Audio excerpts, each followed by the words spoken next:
Welcome to R5 TV news. Sullurpeta పట్టణంలో YSR Congress party ఆధ్వర్యంలో కోటి సంతకాల సేకరణ కార్యక్రమంలో భాగంగా భారీ నిరసన ర్యాలీ నిర్వహించారు. వినాయకుడి గుడి నుండి ఆర్డీఓ కార్యాలయం వరకు నిర్వహించిన ఈ ర్యాలీలో పార్టీ నాయకులు, కార్యకర్తలు, విద్యార్థులు, స్థానిక ప్రజలు పెద్ద సంఖ్యలో పాల్గొన్నారు.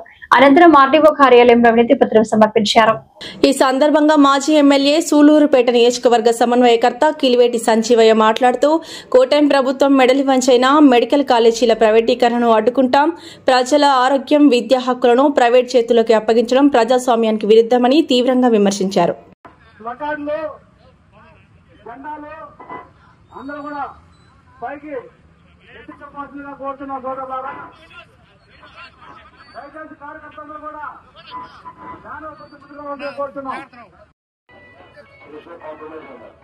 ఇంటి అర్హత ఉంది, ఇంటి పట్టా రాని వాడు ఎవరు కూడా ఉండకూడదు. మీ మామ చదివిస్తాడు అని చెప్పి ప్రతి చెల్లెమ్మకు నరవడాన్ని ఇస్తా ఉన్నారు.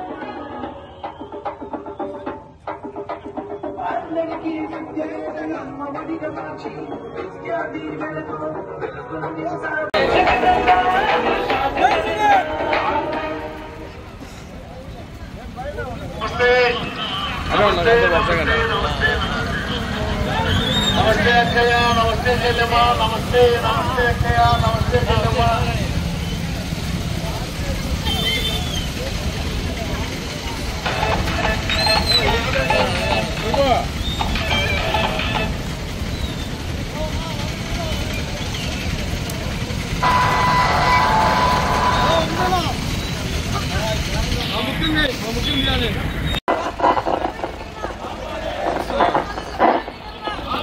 మెడికల్ కాలేజ్ ప్రైవేటీకరణ, మెడికల్ కాలేజ్ ప్రైవేటీకరణ, ఉచిత విద్యా వైద్యం, ఉచిత విద్యా వైద్యం, ఉచిత విద్యా వైద్యం, ప్రైవేట్ కాలేజ్ వైద్యం.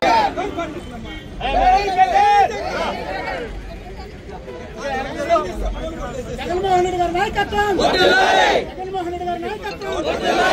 24 వరకు ఆర్థిక విధ్వంసం జరిగింది. జగన్మోహన్ రెడ్డి గారి నాయకత్వంలో అప్పులు తెచ్చారని 10 లక్షల కోట్లు అప్పులు ఇచ్చారని ఊదరు కొట్టారు గ్రామంలో అన్ని దగ్గరలా.